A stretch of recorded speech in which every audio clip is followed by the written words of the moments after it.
Voilà, donc ça a été l'occasion pour nous de présenter un peu les impacts de l'approche tout sécuritaire sur la question sécuritaire, la gestion de la question sécuritaire, quel impact sur la stabilisation et la stabilité de la région du Sahel.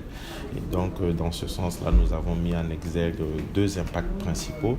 Premièrement, le fait que cette approche tout sécuritaire amène à ignorer d'autres aspects du problème, c'est-à-dire certaines causes profondes, notamment liées aux questions de gouvernance. On peut parler par là de corruption, du lien entre l'État et le citoyen sur des questions d'abus, sur des questions de développement, sur des questions d'absence aussi de l'État et sur des questions de répartition géospatiale du développement notamment. Donc ça c'est pour le premier impact. Le deuxième impact que nous avons souhaité relever, c'est les menaces potentielles du tout sécuritaire sur l'état de droit, s'agissant des États qui ont adopté la démocratie il n'y a pas si longtemps que cela et qui ont engrangé un certain nombre d'acquis.